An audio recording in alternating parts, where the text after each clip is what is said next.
Integrated Access, Tool 4, the Access Sandwich.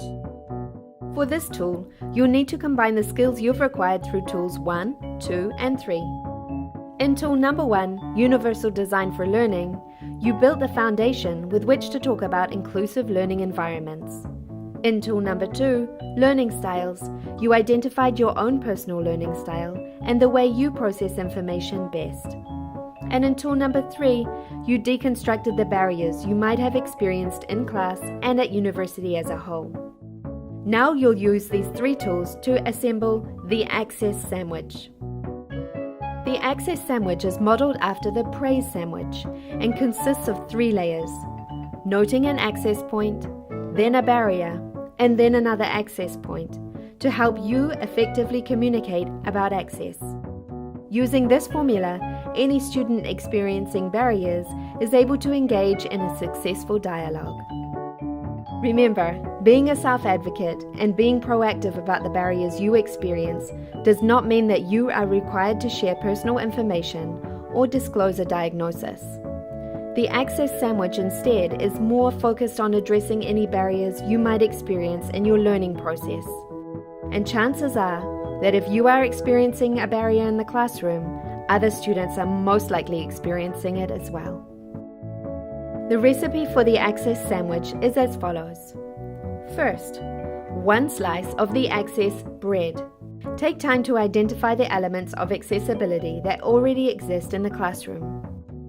Second, the filling, identifying barriers. You would have identified these barriers in tool number 3. While you are communicating them, remember to be specific in outlining your experiences. Don't forget that you're probably not the only person experiencing these barriers. Third, the last slice of Access bread to complete the sandwich. This part takes place once the dialogue is complete. By noting another accessible element, the exchange will end positively. By doing so, the other person is left thinking about what else they could change in order to reduce barriers.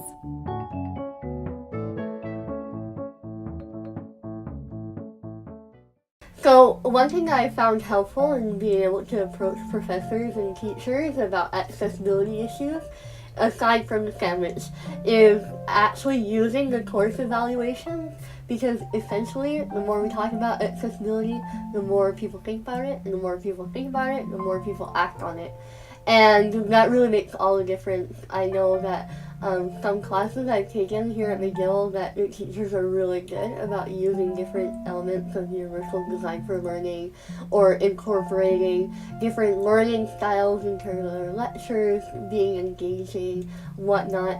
And I've praised them in the course evaluations with the hopes that they'll continue to do good, and other people will see those evaluations and implement the same thing. And the same thing, if there's a teacher that could be improved, just getting concrete feedback of how their course could have been easier for your perspective. And it's a little non-threatening to do that because it's anonymous and you never have to see that person again. So we can be candid with our comments, and I find it's a really good way to get your point across. Now it's your turn. Pause the video and take a few minutes to practice the Access Sandwich, using one of the barriers that you identified in video 3, personal barrier identification.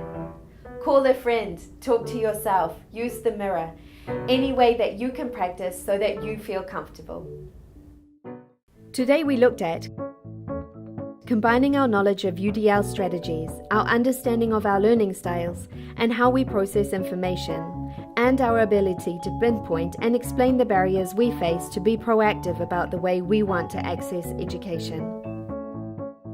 Addressing issues of accessibility in the classroom through the Access Sandwich method, pointing out an accessible element, followed by an area that could be more accessible, and ending with a second accessible point.